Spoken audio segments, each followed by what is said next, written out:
আজ আমরা একটা নতুন বিষয় নিয়ে আলোচনা করব। আজকে বিষয়টি হলো সম্পূর্ণ জ্ঞানবরত এবং ধনপ্রাপ্তির। আজকে এই ভিডিওতে আমরা বলবো স্ত্রীদের কোন অঙ্গ, যে অঙ্গ আপনি যদি নির্লজ্জ হয়ে টিপতে বা চুষতে পারেন তাহলে আপনার জীবনে হঠাৎ অপার ধনপ্রাপ্তির হতে পারে। ভাবছেন এটা কি করে সম্ভব, কিন্তু ধর্ম যদি মানেন, ধর্মের শাস্ত্র কিছু পুরাণ আপনাকে মানতে হবে। অর্থাৎ মেয়েদের শরীরের কোন অঙ্গ দাবিয়ে বা চুষে কোনো পুরুষ ধনী হতে পারে। যে পুরুষ স্ত্রীদের এই অঙ্গটি চষে তার ঘরে সর্বদা মা লক্ষ্মী সর্বদা বিরাজ করে এবং মা লক্ষ্মীর কৃপা তার উপর সর্বদা বজায় থাকে। আজকে এই ভিডিওতে বলবো সেই অঙ্গ কোনটি যাকে পুরুষের নিয়মিত লজ্জা বা ঘৃণা ছেড়ে টেপা বা চষা উচিত। পুরো বিষয়টা জানার জন্যে ভিডিওটা শেষ পর্যন্ত অবশ্যই দেখুন। তো চলুন ভিডিওটা শুরু করা যাক। একটা সময়ের কথা, পৌরাণিক কালে পঞ্চবতী নামে একটা গ্রামে রামদাস নামে এক ব্যক্তি বসবাস করতেন, যে তার স্ত্রী অনেক দুঃখী ছিল। কারণ তার স্ত্রীর কথায় কথায় তাকে খোঁটা দিত, বলতো তোমার কাছে কি আছে, ঘরে খাবার জন্যে অন্ন পর্যন্ত নেই, ঘরে এরকম সব সময় খিচকেচানি মোটেও ভালো নয়, এতে মা লক্ষ্মী রুষ্ট হন। ঠিক এই ক্ষেত্রেও তাই হয়েছিল। তাদের ঘরে প্রতিদিন ঝগড়ার কারণে তাদের ঘরে গরিবে আরও নেমে আসে। একটা পয়সাও ছিল না তার ঘরে, সাথে তাদের ঘরে খাওয়ার জন্যে একটা দানাও পর্যন্ত ছিল না। ঘরে খাবার নেই, তারপর স্ত্রীর খোঁটা, সে অনেক দুঃখী হয়ে যায়। সে বুঝতে পারে না যে সে কী করবে। একদিন রামদাস তার ঘর থেকে একটা নির্জন রাস্তায় বেরিয়ে পড়লেন। সেই নির্জন রাস্তায় পথ চলতে চলতে সে একটা বটবৃক্ষের তলায় এক সাধুকে বটবৃক্ষের তলায় ধ্যানরত অবস্থায় দেখতে পান। সে সাধু বসে বসে তপস্যা করছিল। তখন সেই ব্যক্তি অর্থাৎ রামদাস সেই সাধুর কাছে গিয়ে বসে পড়েন এবং রামদাস তার সামনে কান্নাকাটি করতে শুরু করেন। কান্নাকাটি দেখে সাধু রামদাসকে বলেন, পুত্র, তোমার কি হয়েছে? তুমি কেন কান্নাকাটি করছো? তুমি এত দুঃখী কী জন্যে? তখন রামদাস বলেন, হে সাধু মহারাজ, আমার স্ত্রী সব সময় আমাকে রোজ খোঁটা দেয়। আমি গরিব, তাতে আমি কি করব? যা কিছুই করি না কেন ধনপ্রাপ্তি কিছুতেই করতে পারছি না। একটা ছোট কারবার ছিল আমাদের, তাও স্ত্রীর ঝগড়ার কারণে অশান্তিতে সেটাও বন্ধ হয়ে গেল। আমার স্ত্রী দিন রাত আমার সাথে ঝগড়া করে। আমি তো এখন একটা দানার জন্যে চিন্তিত হয়ে গেছি। আমার ঘরে খাওয়ার জন্য কিছুই নেই, এছাড়া পরার জন্য বস্ত্র পর্যন্ত নেই। আমি আমার স্ত্রীকে বোঝাই যে সে যেন আমার সাথে ঝগড়া না করে, যাকে খোঁটা না দেয়, কিন্তু সে আমার কথা একদম মানে না। এই কারণে আমি অনেক বেশি চিন্তিত, তাই আমি ঘর ছেড়ে এখানে চলে এসেছি। ওই সাধু তখন বললেন, পুত্র, কান্না করো না, আমি তোমাকে এমন একটা কাজ করার জন্য বলতে চলেছি। সেটি হলো তোমাকে কেবলমাত্র তোমার স্ত্রীর এই অঙ্গ নির্লজ্জ হয়ে টিপতে বা চুষতে হবে, তাহলেই হঠাৎ করে তোমার ঘরের ধনের প্রাপ্তি হয়ে যাবে। তুমি দেখতে দেখতে ধনী হয়ে যাবে। সাধু আরও বলেন, যে পুরুষ স্ত্রীদের এই অঙ্গ টেপে বা চষে তার ঘরে কখনো ধনের কমতি থাকে না, আর না তার ঘরে লড়াই বা ঝগড়া হয়। যে ব্যক্তি ব্যবসা করে তার ঘরে কপাট ধনের বর্ষা হয়। সাধু আরও বললেন, আমি তোমার স্ত্রীর সেই অঙ্গের কথা বলতে চলেছি, তা তুমি মনোযোগ দিয়ে শোনো আর নিজের জীবনে অবশ্যই কথাগুলো প্রয়োগ করার চেষ্টা করো। তখন রামদেশ সাধু মহারাজের কথাগুলো মনোযোগ দিয়ে শুনতে শুরু করেন।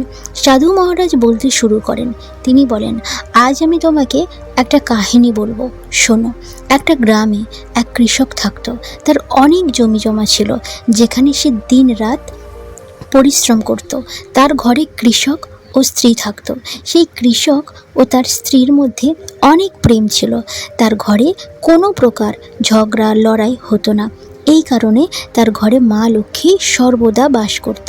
আর তার জমিতে এত পরিমাণে ফসল হতো যে সে ধীরে ধীরে অনেক ধনী হয়ে যাচ্ছিল। সেই চাষি ও তার স্ত্রীর মধ্যে অপার প্রেম ছিল। তাদের দুজনের মধ্যে এত প্রেম ছিল যে আশেপাশের মানুষ তাদেরকে দেখে চলত। ধীরে ধীরে ধীরে তাদের গোটা গ্রামের মানুষ জানতে শুরু করে। এইভাবে একদিন এই কথা রাজার কানে পৌঁছে যায়। কৃষক ও তার স্ত্রীর কথা যখন রাজার কাছে পৌঁছায় তখন রাজা তাদের প্রেমের অনেক বেশি প্রশংসা করে। রাজাও সবাইকে বলে, আমাদের গ্রামে এমন এক কৃষক ও তার স্ত্রী আছে যাদের দুজনের মধ্যে অনেক প্রেম। আমি আমার জীবনে কখনো এত প্রেম কারোর মধ্যে দেখিনি। ওই রাজা ওই নগরের সবাইকে ঢাক পিটিয়ে সবাইকে বলল যে আজকে রাতে যত লোক আছে ওই গ্রামের সমস্ত লোকদের ঘিয়ে প্রদীপ জ্বালিয়ে রাখবে সারা রাত।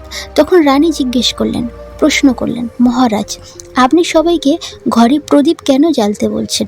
রাজা প্রশ্ন শুনে রানীকে বললেন, প্রদীপ হলো প্রেমের প্রতীক, আর যার ঘরে প্রদীপ জ্বলে তার ঘরে সর্বদা প্রেম বজায় থাকে। আমি চাই যে প্রেম কৃষক ও তার স্ত্রীর মধ্যে আছে সেই প্রেম প্রতিটা রাজ্যে প্রতিটা স্বামী তার স্ত্রীর মধ্যে যেন থাকে। এই জন্যে আমি প্রতিটা ঘরে প্রদীপ জ্বালাতে চাই। তারপর সৈনিক সারা গ্রামে ঢাক পিটিয়ে বলে এবং সবার ঘরে যেন আজ সারা রাত ঘিয়ের প্রদীপ জ্বলে। রাজার কথা শুনে সমস্ত নগরবাসী সারা রাত ঘিয়ের প্রদীপ জ্বালায়। কিন্তু যখনই অর্ধেক রাত হয়ে যায় সবার ঘরের প্রদীপ নিভে যায়, কিন্তু কৃষকের ঘরের প্রদীপ নেভে না। কারণ প্রদীপ হলো প্রেমের প্রদীপ, আর কৃষকের যে স্ত্রী ছিল সে সদা প্রদীপ জ্বালাইয়ে রাখত যাতে কৃষক ও তার স্ত্রীর মধ্যে প্রেম বজায় রাখে। সাথে ওই কৃষকের স্ত্রী তার ইচ্ছে মতো চলতো, মানে তার মনে যা আসতো সে তাই করত। সে কৃষকের কথা কখনো শুনে চলতো না, কিন্তু কৃষকের মনে এই জন্যে কখনো কোনো সমস্যা ছিল না। সে যদি বলতো, যদি আমি আমার স্ত্রীকে বারণ করি, শাসনে রাখি, তাহলে বিনা কারণে লড়াই ঝগড়া হবে। এই জন্যে ওই কৃষকের স্ত্রীর মধ্যে এমন অনেক জিনিস ছিল যা কৃষক দেখার পরেও না দেখার ভান করে। আর কৃষক এই জন্যে দেখতো না কারণ যাতে তাদের স্বামী স্ত্রীর মধ্যে প্রেম ও ভালোবাসা বজায় থাকে। একদিন রাজা ও রানী তাদের বাগানে ঘুরে বেড়াচ্ছিল। তখন তারা দেখে তাদের পুরো রাজ্যে অন্ধকার, কিন্তু একমাত্র ওই কৃষকের ঘরে প্রদীপ জ্বলছিল। তখন রাজা রানীকে বলেন, দেখো রানী, ওই কৃষক ও স্ত্রীর মধ্যে কত ভালোবাসা, সবার ঘরে প্রদীপ নিভে গেছে কিন্তু ওই কৃষকের ঘরে প্রদীপ জ্বল করছে। এর মানে হলো ওই কৃষক ও কৃষকের স্ত্রী অনেক বেশি প্রেম আছে ওদের দুজনের মধ্যে। তখন রানী রাজাকে বলে, কৃষকের স্ত্রী অনেক বুদ্ধিমান, তাই তাদের মধ্যে এত প্রেম। এখন রানীর কথা শুনে রাজা বলেন, না না রানী, তুমি ভুল বললে, আসলে কৃষক বেশি বুদ্ধিমান। তখন রানী বললেন, না মহারাজ, আপনি বুঝতে ভুল করছেন, এখানে কৃষকের স্ত্রী অনেক বেশি বুদ্ধিমান, না কৃষক বুদ্ধিমান। এইভাবে তর্ক করতে করতে রাজা রানীর মধ্যে বিবাদ শুরু হয়ে যায়। এই বিবাদ অনেক দূর পর্যন্ত যায়। তখন রাজা রানীকে বলেন, আমাদের এই নিয়ে তর্ক আর করা উচিত নয়, এদের থেকে বড়, এদেরকে দুজনের একটা পরীক্ষা নেওয়া যাক। পরীক্ষায় যে সফলভাবে পাস করবে সেই বেশি বুদ্ধিমান বলে আমরা মনে করব। রাজা ও রানী দুজনেই এই কথায় রাজি হন। সাথে সাথে তাদের দুজনের পরীক্ষা নেওয়ার জন্য তৈরি হয়ে যায়। এরপর রাজা তার মহলে ফিরে যান আর এক সৈনিককে ডেকে পাঠান এবং সেই সৈনিককে তিনি বলেন, তুমি কৃষকের বাড়িতে যাও আর তোমাকে যা কিছু বলেছি তুমি ওই কৃষককে বলো। সৈনিক বলেন, ঠিক আছে। মহারাজের কথা মতো সৈনিকরা কৃষকের কাছে যান। সেই সময় কৃষকের স্ত্রী ঘরে ছিল না। কৃষকের স্ত্রী তখন জমিতে গিয়েছিল, কারণ কৃষকের শরীর ভালো ছিল না। রাজার সৈনিক কৃষকের ঘরে এটা দেখে কৃষক জিজ্ঞেস করলো যে কী কারণ। তাকে বলেন, আমি রাজার দরবার থেকে এসেছি, রাজা আমাকে পাঠিয়েছেন। তখন ওই কৃষক বলুন আমি কি করতে পারি? আপনি বসুন, আমি আপনার জন্যে জল নিয়ে আসি। তখন সৈনিক বলল, না, তোমাকে কিছু আনতে হবে না, আমি তোমাকে একটা সংবাদ দিতে এসেছি। কৃষক বলে, ঠিক আছে, বলুন মহারাজ আমার জন্য কী সংবাদ পাঠিয়েছেন? এরপর সৈনিক বলে, মহারাজ বলেছেন যদি তুমি তোমার স্ত্রীকে ছেড়ে দাও তাহলে মহারাজ তোমাকে অনেক হীরা জহরত দেবে, আর তোমার যে জায়গা জমি আছে তার থেকে 10 গুণ বেশি জমি দেবেন। এছাড়াও রাজমহলের অর্ধেক অংশ তোমাকে দেয়া হবে। মহারাজ যদি আমাকে পুরো রাজ্য যদি দিয়ে দেন তাহলেও আমি আমার স্ত্রীকে ছাড়ব না। যান, আপনি আপনার মহারাজকে গিয়ে বলে দিন। সৈনিক ফিরে যায় আর রাজাকে গিয়ে সমস্ত ঘটনা, সমস্ত কথা খুলে বললেন। এই সময় রানী দাঁড়িয়ে রাজার সমস্ত কথা শুনছিলেন। সমস্ত কথা শোনার পর রানী বললেন, মহারাজ, আপনি তো ওই কৃষকের পরীক্ষা নিয়েছেন, কিন্তু কৃষকের স্ত্রীর পরীক্ষা আপনি নেননি। তাহলে কিভাবে বুঝবো যে কে বেশি বুদ্ধিমান? আমি কৃষকের স্ত্রীর পরীক্ষা নিতে চাই। যখন দুইজনের পরীক্ষা হয়ে যাবে তখন বোঝা যাবে কে বেশি বুদ্ধিমান। রাজা অনুমতি দিল কৃষকের স্ত্রীর পরীক্ষা নেওয়ার জন্য।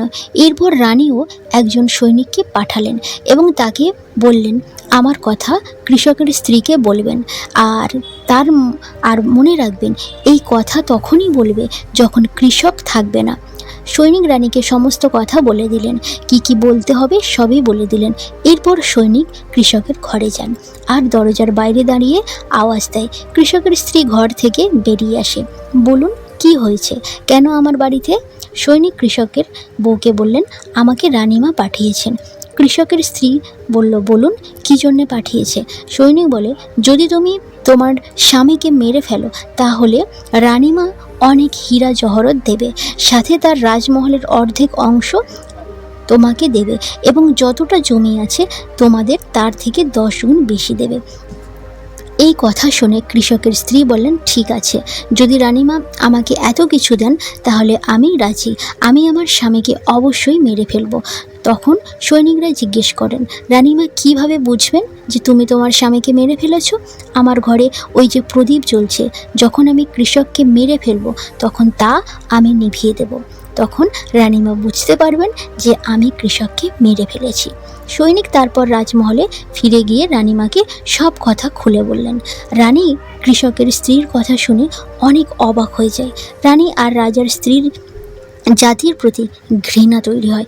এরপর রাজা নগরের সমস্ত মানুষকে ডাকেন আর বলেন, আমি কখনো চাই না একজন নিরপরাধ, আমাদের স্বামী স্ত্রীর লড়াইয়ের জন্যে একজন নিরপরাধ কৃষকের জীবন চলে যাক।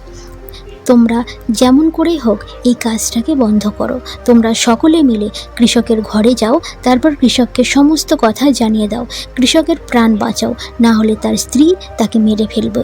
এরপর সৈনিকরা কৃষকের ঘরে যান আর ভাবে কৃষকের স্ত্রী কৃষককে রাতে মারবে বলেছিল আর প্রদীপ তো রাতে নেভাবে। এর আগেই বরং কৃষককে গিয়ে সব কথা বলে দিই। যখনই ওই রাজার সৈনিকরা কৃষকের ঘরে পৌঁছায় তখন দেখে কৃষক আগে থেকেই মরে পড়ে আছে। এটা দেখে সৈনিক তখন কৃষকের বউকে বলল, তোমাকে তো রাতে মারার জন্য বলা হয়েছে, কিন্তু এখনই তুমি কেন কৃষককে মেরে ফেলেছ? তখন কৃষকের স্ত্রী বলেন, হ্যাঁ, আমি ওকে মেরে দিয়েছি, কারণ রাত্রে তো আমি শুধু প্রদীপ জ্বালানোর কথা বলেছিলাম। যদি প্রদীপটা নিভে যায় তাহলে বোঝার কথা বলেছিলাম যে আমি কৃষককে মেরে ফেলেছি। তখন চাষির স্ত্রী বলে, চাষিকে আমি তো মারবই, রাত্রে তো আমি খালি প্রদীপটা নেভানোর কথা বলেছি। সমস্ত ঘটনা দেখার পর সৈনিক রাজার কাছে গিয়ে সমস্ত কথা খুলে বললেন। রাজা এবং রানী সমস্ত কথা শুনে ক্ষোভে ফেটে পড়েন। এরপর রাজা এবং রানী ওই চাষির স্ত্রীকে বন্দি বানিয়ে তাদের সৈনিককে আদেশ দেন নিয়ে আসার জন্যে। তারপর সৈনিকরা যখনই সেখানে যান আর কৃষকের স্ত্রীকে বন্দি বানিয়ে নিয়ে আসে। রাজা কৃষকের স্ত্রীকে জিজ্ঞেস করেন, এমনটা কেন করেছো? তুমি একজন লোভী, তুমি তোমার স্বামীকে ভালোবাসো না, ধন দৌলতকে বেশি ভালোবাসো। তখন কৃষকের স্ত্রী উত্তর দেন, আমি তো কৃষককে আগেই মেরে ফেলতাম, আমি তো কেবলমাত্র একটা সুযোগের অপেক্ষায় ছিলাম, কারণ কৃষকের অভ্যাস অনেক খারাপ ছিল, সে আমার সাথে অনেক খারাপ ব্যবহার করত। তখন রাজা বলেন, এমন কি করত চাষি? তখন ওই চাষির স্ত্রী উত্তর দেন, চাষি সবসময় আমার নাকের উপরের অংশ আঙুল দিয়ে টিপত। এছাড়া চাষি আমার সাথে আরও একটা খারাপ কাজ করত, আমার কানের পিছনের অংশে সবসময় জিভ দিয়ে চাটত। রাজা তখন বলে, তুমি একটা কথা বলো তো, যখন তোমরা গরিব ছিলে তখন কি ওই রকম কাজ করতো? না মহারাজ, তখন এমন করতো না। এরপর মহারাজ বললেন, এবারে আমি সব বুঝতে পেরেছি কৃষক কেন এমন কাজ করত। তখন ওই সাধু মহারাজ রামদাসকে জিজ্ঞেস করলেন, এখন আশা করি তুমি সব বুঝতে পেরেছ স্ত্রীদের কোন অঙ্গ টিপলে বা চুষলে ধনপ্রাপ্তি হয়। তখন রামদাস কাঁদতে কাঁদতে বলেন, না মহারাজ, আমি এখনও বুঝতে পারিনি। এরপরে যদি তুমি এখনও না বুঝতে পারো তাহলে আমি তোমাকে বোঝাচ্ছি। ওই কৃষক প্রথমেই এই কাজ করত। সেটা ছিল সে তার আঙুল দিয়ে তার নাকের উপরের অংশকে টিপত। কারণ যদি কোনো মানুষের ধনের অভাব থাকে তাহলে প্রত্যেক পুরুষের উচিত তার স্ত্রীর নাকের উপরের অংশকে টেপা। নাকের উপরের অংশকে অনেক সুখ বলে মানা হয়, অনেক সুখ বলে মানা হয়। এই কারণে যে এমন কাজ করে সে সব সময় ধনবান মানুষ হয়। দ্বিতীয় কাজটি হলো, যে পুরুষ তার কানের পিছনের অংশকে জিভ দিয়ে স্পর্শ করবে তার কপাল খুলে যায়, তার হঠাৎ করে ধনপ্রাপ্তি হয়।